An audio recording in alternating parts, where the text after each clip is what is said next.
আয়সা সংসারে চিন্তা করি না রে আয়সা, ছেলে মেয়ের ভাবনা ভাবি না রে আয়সা, আমার উম্মতের জন্য বড় চিন্তা হয়। আমার উম্মতের কি হবে, আমার উম্মত কি করে নাজাত পাবে। মুসলমান সোনার টুকরো বন্ধুরা, এই তো কদিন পরে রমজানের রোজা শুরু হবে। কত মানুষ দেখবে মহা আনন্দে খাচ্ছে, রোজা রাখে না, কষ্ট সহ্যই করতে পারে না, মনে হয় যেন মানুষটা কোনদিন মরবে না। হ্যাঁ হ্যাঁ, টাকা আছে তো, বাড়ি গাড়ি আছে, তাই তো মরণের চিন্তা হয় না, কিন্তু সম্পদ বাঁচিয়ে রাখবে। হ্যাঁ, ফিরাউন 400 বছর বেঁচে ছিল। ফিরাউন বলেছিল আমি মরবো না, তুমি তো 60 বছরের জিন্দেগি নিয়ে এসছো। করুন বলেছিল আমার এত সম্পত্তি, আমাকে কেউ মারতে পারবে না। নাই নাই। সাদ্দাত বলেছিল খোদার জান্নাতে আমি যাব না, সাদ্দাত নাই। নমরুদ বলেছিল খোদাকে মার্ডার করবো, রাখবো না, নমরুদ নাই। মাইকেল জ্যাকসন বলেছিল 150 আগে আমি মরবো না, 60 বছর পার হয় নাই। ইংল্যান্ডের রানী এলিজাবেথ বলেছিল 100 বছর বাঁচবো তবে মরবো, 70 বছর পার হয় নাই। কিসের গরম বাপ, যে সুখে থাকে তাকেও মরা লাগবে, যে দুঃখে থাকে তাকেও মরা লাগবে। যেখানে সন্ধ্যা হয় তার ভোরও হয়, যে জেলখানায় রাত কাটায় তারও ভোর হবে, যে সিজদায় করে মসজিদে রাত কাটায় তারও ভোর হবে। হ্যাঁ, তোমার আমার সকাল যখন হয়েছে সন্ধ্যা হবে, আর সন্ধ্যা যখন হয়েছে ভোর তোমার হবে। হায়াত যখন পেয়েছি মৃত্যু আমার আপনার হবেই হবে। বাপ, সামনে রমজান মাস, 30টা রমজানের কদর করবো ইনশাআল্লাহ। জি, কোরআন পড়বো, ছেলে মেয়েদের কোরআনের তালিম দেব। তাই সকলে নবীজির মহাব্বতে দাঁড়াইয়ে একটু সালাম জানাই। নবী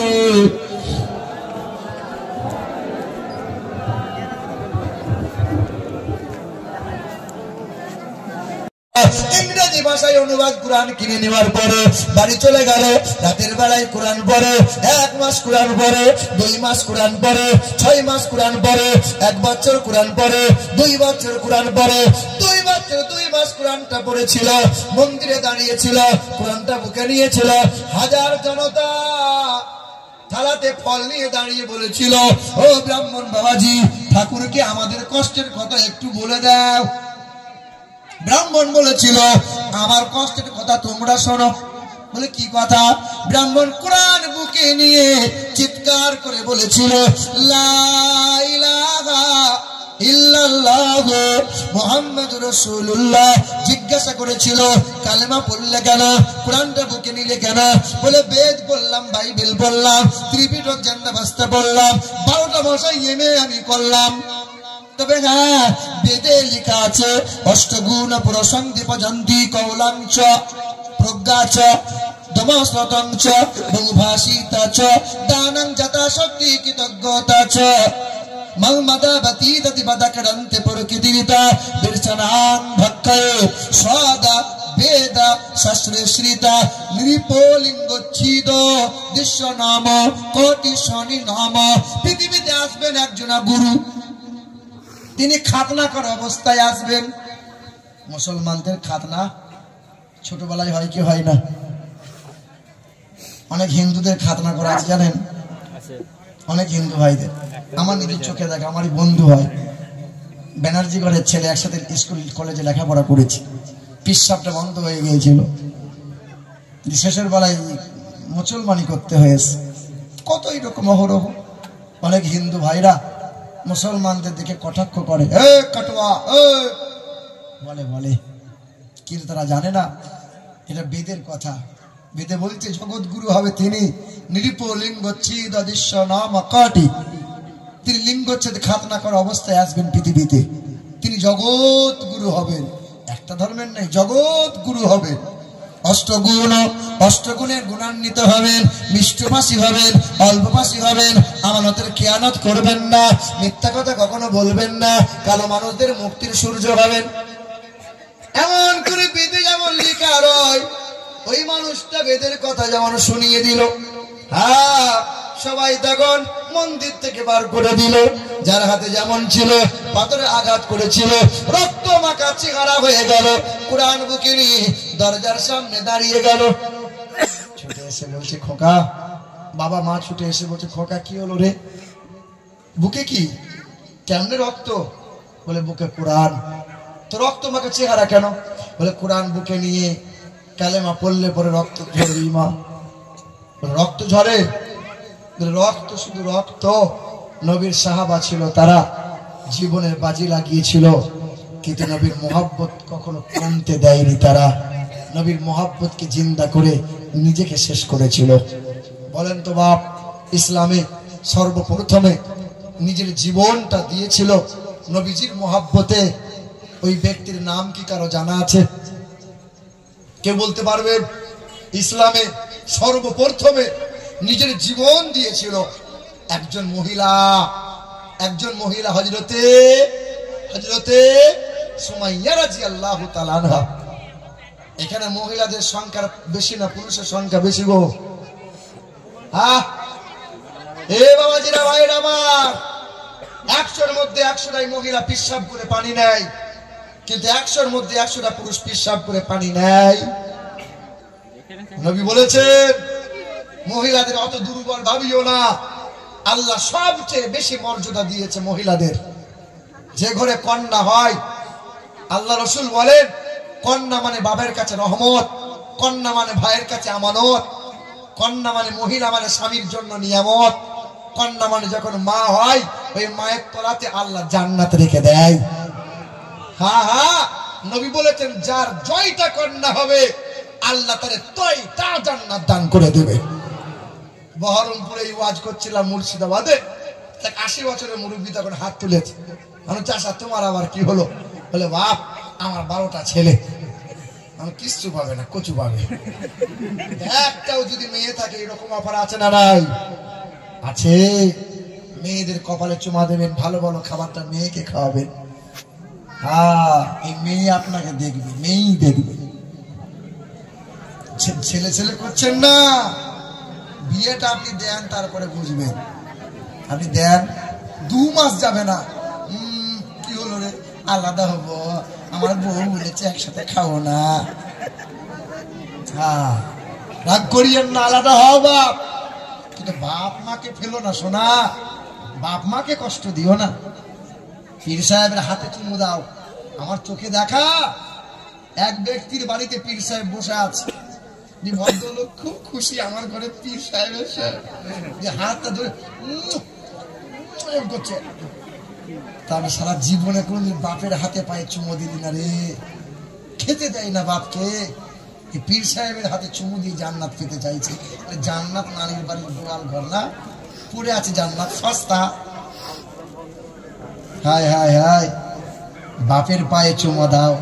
বলে বাপের পায়ে চুমু দিব কি করে? পীরের হাত পা কত নরম, তুল তুলে সাদা গো, আর বাপের পা খড় খড়ে। বলো বলো, আরে তোমার জন্য হয়েছে, এটা তোমার জন্য হয়েছে। রাত দিন মেহনত করেছিল, মাঠ ঘাট করেছিল, কিন্তু তোমার অভাব কোনোদিন বুঝতে দেয়নি। হায় হায়, আরে মা বাবার দুয়াতে পীর হয়। আমার বাপ মা যদি কষ্ট পেয়ে যায়, বড় বড় তাবর তাবর পীররা খোদার গজব থেকে বাঁচতে পারে নাই। ইতিহাস নেবে, বুখারী শরীফের হাদিস, আল্লাহর নবী বয়ান করছিলেন যে অনেক অতীতকালে একজন আল্লাহর ওলি ছিল। কখন কি হবে? অনেক অতীতকালে একজন আল্লাহর ওলি ছিল, যে মা 3 দিন ধরে ছেলেকে বলতে গিয়েছিল, খোকা একবার আয় বাবা, একবার দরজাটা খোল বাবা, কতদিন তোকে দেখি নাই, একবার তোর চাঁদ মুখখানা দেখবো, একবার তোর চাঁদ মুখখানা দেখবো। মা 3 দিন ধরে দরজা খোলে নাই। মায়ের জন্য ছেলেটা দরজা খোলে নাই। আল্লাহর ওলি জুরাইস তার নাম ছিল।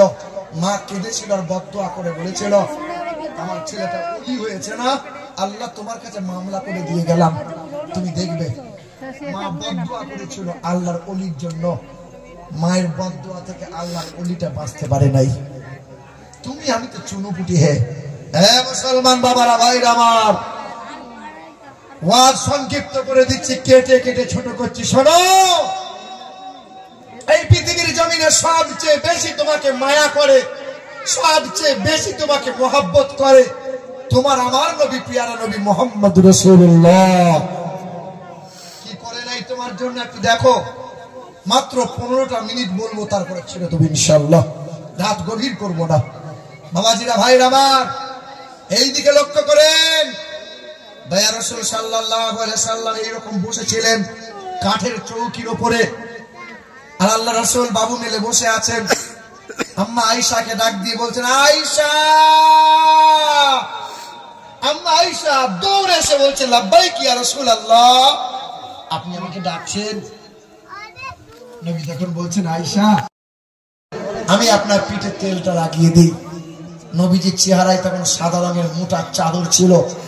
নবীজি আমার চাদরটা এরকম গুটিয়ে ধরে বসে আছেন।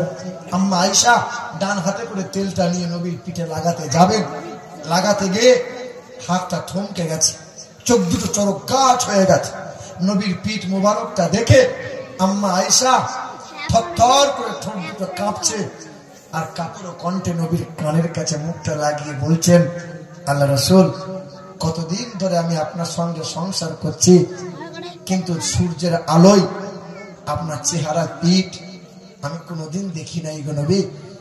অনেকদিন পর, অনেক তপস্যার পরে আপনার পিঠটা আমি দেখতে পেলাম।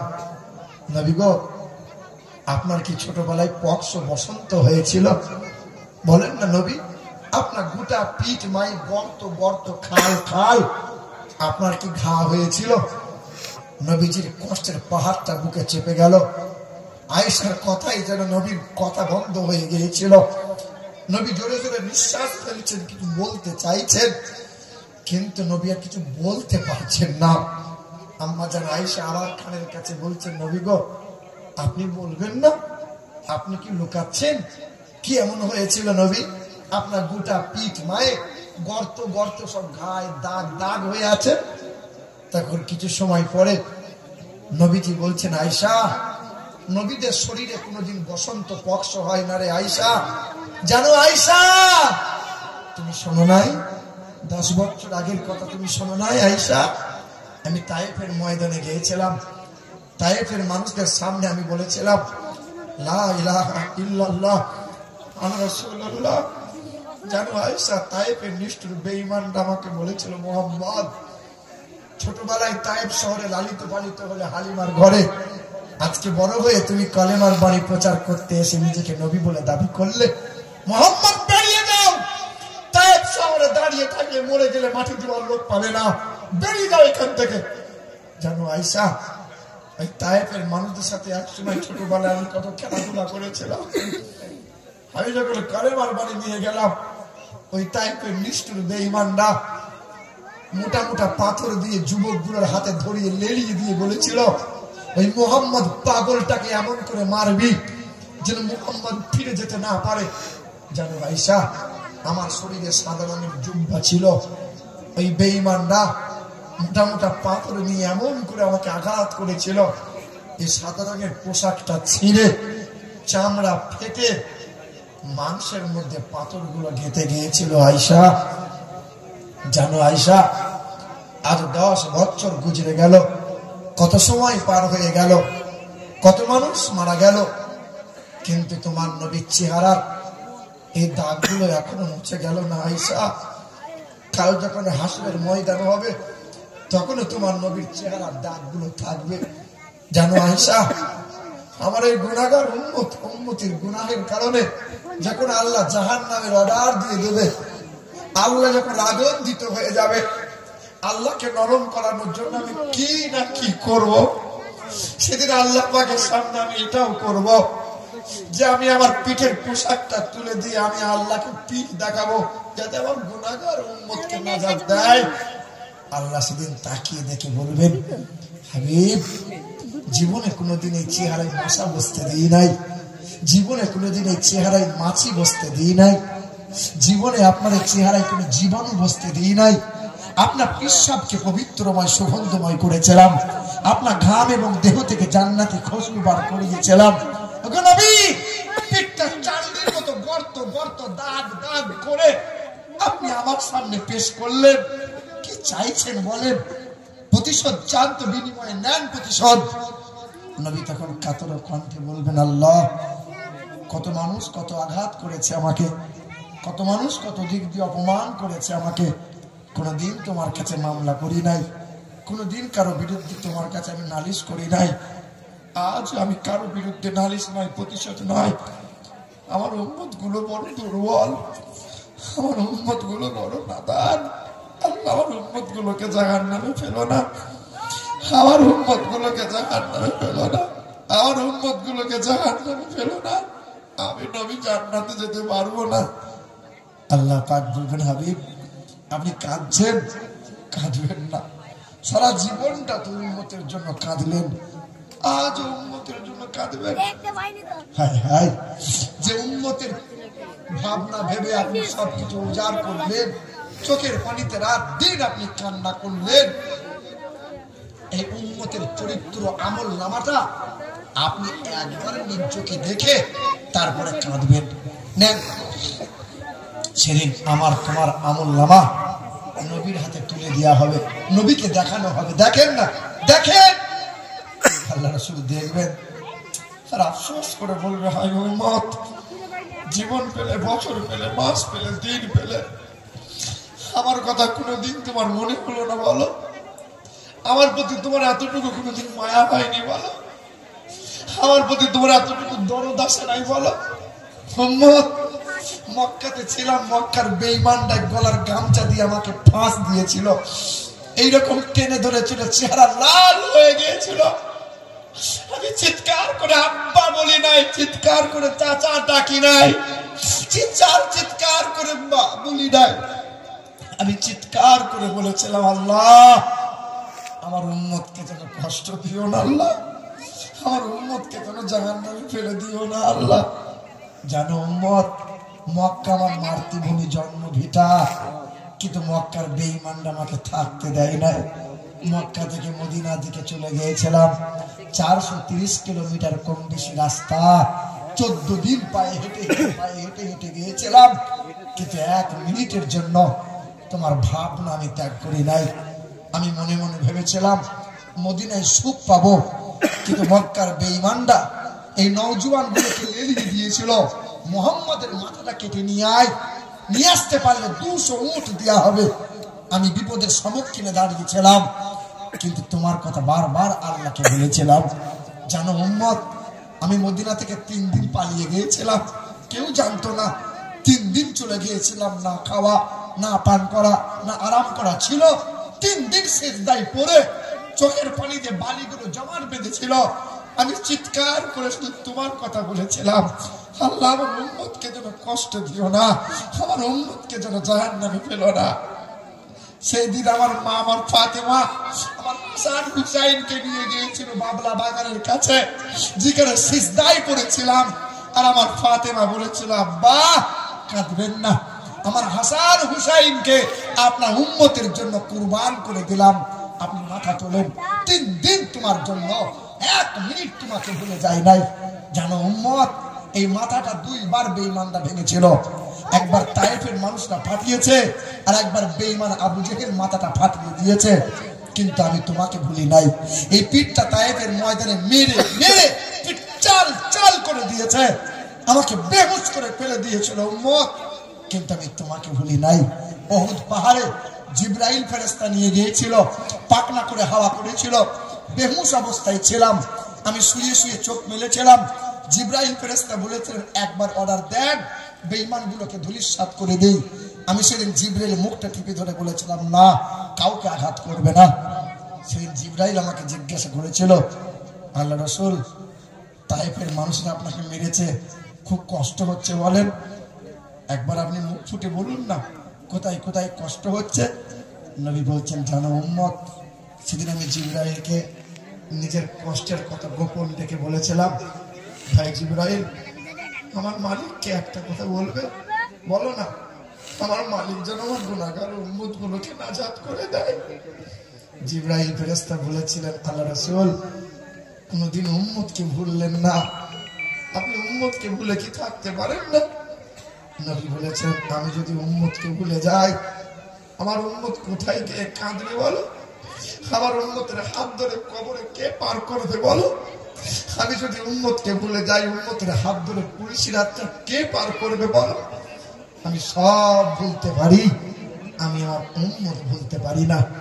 আম্মা আয়েশা বলেন, নবীর 9 বিবির ঘরে চাঁদ উঠেছে, চাঁদ ডুবেছে 3 বার, মানে 3 মাস নবীর বিবিদের ঘরে উনুন জ্বলে নাই, খাবার জোটে নাই, উনুন জ্বলে নাই। আমি নবীকে দেখতাম, নবীর মুখ চেহারা শুকিয়ে থাকতো। নবী আমার শুয়ে থাকতেন, বসে থাকতেন, কখনো কখনো চোখের কোনা দিয়ে অটোমেটিক পানি গড়িয়ে গড়িয়ে এই দাড়িগুলো ভিজে ভিজে পড়তো। আমি নবীজির গায়ে হাতটা বুলিয়ে বলতাম, নবী। হে বাবাজিরা, ভাই আমার সোনার টুকরো বন্ধুরা, ওরা কি বলছে জানো? ওই মুমতাজুল ইসলাম কয়েকদিন আগে একটা মালদা জেলায় জলসা বলছে, আমরা উম্মতরা দরুদ পড়ি বলে নবীজির নসিবটা খুশ নসিব হয়। এই যে সোনার টুকরো বন্ধুরা, আমার শুধু মানুষ, না না না, এগুলো তো মেনে নিয়েও যাবে না। বলে এই যে কবরে মাটি দেওয়া হয়, কি দোয়া পড়ো? মিনহা খলাকনাকুম ওয়া ফিহা নুঈদুকুম ওয়া মিনহা নুখরিজুকুম তারাতান উখরা। এসব পুরাতন হয়ে গেছে, আর চলবে না। অথচ দয়ার রাসূল উম্মে কুলসুম যখন ইন্তেকাল হয়েছিল, নবী নিজ হাতে পবিত্র মাটি নিয়েছিলেন। নবীজি দোয়া পড়েছিলেন, বিসমিল্লাহির রহমানির রহিম, মিনহা খলাকনাকুম ওয়া ফিহা নুঈদুকুম ওয়া মিনহা নুখরিজুকুম তারাতান উখরা। বলছি এসব চলবে না। আগে আমরা যে মুরব্বীরা বলেন তো দেখি, আগের সময়ে ও রোজা করেছিলেন, এটা নিয়ত বলতেন না? নাওয়াইতু আন আসুমা গাদাম মিন শাহরি রমদানাল মুবারাকা ফারদাল্লাকা ইয়া আল্লাহু ফাতাকাব্বাল মিন্নি ইন্নাকা আনতাস সামিউল আলিম। করতেন কি করতেন না বলেন? এখন এসব উঠে গেছে। এখন বলছে বিশ্ব আমি গদিন নাওয়াইতু, মানে ধর্মটাকে কেটে কেটে কেটে কেটে জানিয়ে বানিয়ে ফেলেছে। বলো বলো, বলে জানাজার পর আর দোয়া করা লাগবে না, কবর ডাঙায় দাঁড়িয়ে আর জিয়ারত করা লাগবে না। কদিন পরে শুনতে পাবেন যে জানাজা পড়ার দরকার নাই, চকলেটের মতো দুদিকে মুড়িয়ে দাও আর কবরে ঠাড়ো করে পুঁতে দাও, কবরই দেবে না কদিন পর। এই তো চলছে বাপ। তবে একটা কথা বলে যুবক ছেলেদেরকে, এই মোবাইল থেকে ইসলাম শিখতে এসো না বন্ধ। এই ফেসবুক শরীফ আর ইউটিউব শরীফ থেকে ধর্ম শিখো না, বরবাদ হয়ে যাবে। হ্যাঁ হ্যাঁ, ওই আগাছার মতো বাড়বে তুমি, কিন্তু আগাছার যে দাম নাই রে বাপ। হ্যাঁ, পাতান হবে, পাতান জ্বালানি হবে জাহান্নামে। কোরআন পড়ো, হাদিস পড়ো, আলেম ওলামাদের সংস্পর্শে থাকো।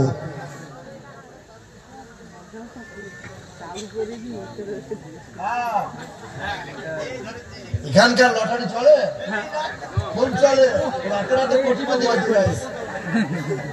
কোরআনে আল্লাহ পাক বলেছে, দেখো, ইন্নামাল খামরু ওয়াল মাইসিরু ওয়াল আনসাবু ওয়াল আজলামু রিজসুম মিন আমালিশ শাইতান। শয়তানের কাজ হলো লটারি কাটা, শয়তানের কাজ হলো শরাব পান করা, শয়তানের কাজ হলো, শয়তানের কাজ হলো আপনার জুয়ার আসরে বসা। ইন্নামাল খামরু ওয়াল মাইসিরু ওয়াল আনসাবু ওয়াল আজলামু রিজসুম মিন আমালিশ শাইতান। নিশ্চয়ই মদ্যপান, লটারি আর জুয়া এগুলো মানুষের কাজ হতে পারে না, শয়তানি কাজ করে যারা, ঈমানদার বলে দাবি যেন করো না। প্রতিদিন লটারি কাটে, পড়ে না। সকালবেলা উঠে খবরে কাগজ কিন্তু প্রতিদিন পড়ে। তো মনে মনে চিন্তা করি, মনে হয় দেশের খবর খুব ভালো রাখে, কিন্তু না, আমার শেষ পাতায় লটারি নম্বর খোঁজে, লাগলো কিনা। তো মসজিদের সামনে গিয়ে সালাম করছে আর বলছে, আল্লাহ কতদিন লটারি কাটছি, পড়ে না, আল্লাহ তুমি দেখো, আল্লাহ যদি একটা দাগ, একটা নম্বর যদি লেগে যায় আর 1 লাখ যদি হয়, 50 তোমাকে দেবো, 50 আমি নেবো, আমি একা নেবো না। 4 মাস পরে 50,000 পড়েছে। তো পকেটে 50,000 ঢুকিয়ে নিয়ে মসজিদের সামনে দাঁড়িয়ে বলছে, আল্লাহ তুমি আমাকে বিশ্বাস করতে পারলেন, 50 তুমি আগে আগে নিয়ে নিলে, আর 50 আমার ভাগটা আমাকে দিলে, তোমাকে আর দেওয়ার প্রয়োজন নাই। আর ফেরেশতা বলে, শালা মর একবার, পা দুটো ওপর করে শেখতে যদি না পারি তো দেখবি। যুবক ভাইরা, লটারি কাটবে না। লটারি কাটা, মদ্যপান করা, জুয়ার আসরে বসা সম পরিমাণ কাবিরা গুনাহ। আর তোমাদের যে ছেলেগুলো রাত দিন মোবাইল চালাচ্ছে, যারা বাপ হয়েছে, বাপ, ওই সমস্ত ছেলেদের কাছে দুমুঠো খাবার পাবে এই আশাটা আজ থেকে আর করিও না, কারণ তোমার ছেলে আর ছেলের কুলাঙ্গার হয়ে গেছে। হ্যাঁ হ্যাঁ, রাত দিন শুধু মোবাইল নিয়ে পড়ে আছে। মাটা ওই রকম, ভোরের বেলায় ছেলের হাতে মোবাইল ধরিয়ে দিয়ে ছেলে মোবাইল দেখ, খাবার আগে খাবার খেতে খেতে মোবাইল দেখে, ঘুমানোর আগে মোবাইল দেখে। মা কিছু বলে না, বাপ কিছু বলবে কি করে? বাপ মতো মরে গেছে। বেঁচে থাকলে তো ছেলে মানুষ হতো। চুলটা কেটে ভেড়ার মতো চুল কেটে বাড়ি এসছে, বাপ কিছু বলে না, চুলটা এরকম কাটলি কেন? কিচ্ছু বলে না। হাই হাই হাই হাই, কিছু কিছু লোক বলে হুজুর এমন করে ওয়াজ করবেন যেন ছেলেরা বাপ মাকে খুব দেখে, কচু দেখবে। ছেলে বাপকে খেতে দেবে? ছেলে মানুষ করা শিখতে হয়, ছেলে মানুষ করা জানতে হয়। মুসলমান বাবারা, ভাইরা আমার, কথাগুলো ধ্যান দাও, বেশিক্ষণ হবে না, আর আধা ঘন্টার মধ্যে ওয়াজ শেষ হবে। এ মুসলমান বাবারা, ভাইরা আমার, ও সোনামণি মা বোনেরা, ওই যে ডক্টর শিব শক্তি সরোজি কোরআনের সঙ্গে বিয়াদবি করেছিল, 1 মাস 2 মাস চলে গেল, 1 বছর 2 বছর চলে গেল। ওই মানুষটা দিল্লির বিমানবন্দরে দাঁড়িয়েছিল, হঠাৎ করে দেখতে পেল একটা বিমান থমকে গেল। বিমানের সিঁড়ি ধরে কিছু মানুষ আসতেছিল, তাকিয়ে দেখে মাথায় টুপি, লম্বা জুব্বা, হাতে একটা করে পানির জার আছে, জার। সামনে গিয়ে জিজ্ঞাসা করে, তোমরা কারা বাবা? বলে, আমরা হাজী সাহেব। এখানে কেউ হাজী সাহেব আছেন নাকি? কেউ আছেন? হাত তুলে দেখেন না, একটু দেখতে মন চাইছে। কেউ নাই? ওই গো, আপনি আছেন? আর কেউ আছেন বাপ? হাজী সাহেব একজন, আর কেউ নেই? থাক, আলহামদুলিল্লাহ। অনেক মানুষ টাকা পয়সা আছে কিন্তু হজ করবে না, শুধু ব্যাংকে জমাচ্ছে ছেলে মেয়ের জন্য, কিন্তু জানে না যে ছেলে মেয়ে কোনো কদরই করবে না। আজকে মরলে কালকে 2 দিন, পরের দিন কেউ কাঁদবে না। আজকে মরলে কালকে 2 দিন, পরের দিন কেউ কাঁদবে না। যাদের জন্য করলা কামাই তারা কেউ চিনবে না। আজকে মরলে কালকে 2 দিন, পরের দিন কেউ কাঁদবে না। যাদের জন্য করলা কামাই মরলে তারা চিনবে না। থাকতে সময় করো আমল, থাকতে সময় করো আমল, ঈমান করো খাঁটি। তোমার আমার শেষ ঠিকানা 3.5 হাত মাটি। তোমার আমার শেষ ঠিকানা 3.5 হাত মাটি। এ বাবা, ওই ব্রাহ্মণ মানুষটা জিজ্ঞাসা করছে, বাবা আপনার হাজী সাহেব? বলে, হাতে কি? বলে, পানি। বলে, আপনার দেশে কি পানি নাই? বলে, এই পানি সাধারণ কোনো পানি নয়, এটা হলো জমজমের পানি। হাজী সাহেবরা জমজমের পানি দেয় না? এটা আমল শিখিয়ে দিই, শোনো। অনেকের লিভারের রোগ, গ্যাস্ট্রিক, আলসার, মহিলাদের বাদক ভালো হয় না, সাদা সিরাপ ভালো হয় না। নবীজির দেওয়া আমল শোনো, এই বিরাট ঔষধ। জমজমের পানি কেউ যদি দেয় 40 দিন পান করবে, যদি অল্প দেয় মিশিয়ে মিশিয়ে বেশি করবে, 40 দিন পান করবে। প্রতিদিন সকালে খালি পেটে সূরা ফাতিহা 40 বার পড়ে জমজমের পানি খালি পেটে পান করবে। 40 দিন যদি আমল করতে পারে, লিভারের যত রকমের রোগ আছে আল্লাহ শিফা দান করে দেবে। সুবহানাল্লাহ। এ বাবাজিরা, ভাইরা আমার, বিশ্বের 1 নম্বর পানি হলো জমজম। তবে বিশ্বের 1 নম্বর শহরের নাম কি? মদিনাতুল মুনাওয়ারা। বিশ্বের 1 নম্বর পাহাড়ের নাম কি? ইন্নাস সাফা ওয়াল মারওয়াতা মিন শাআইরিল্লাহ।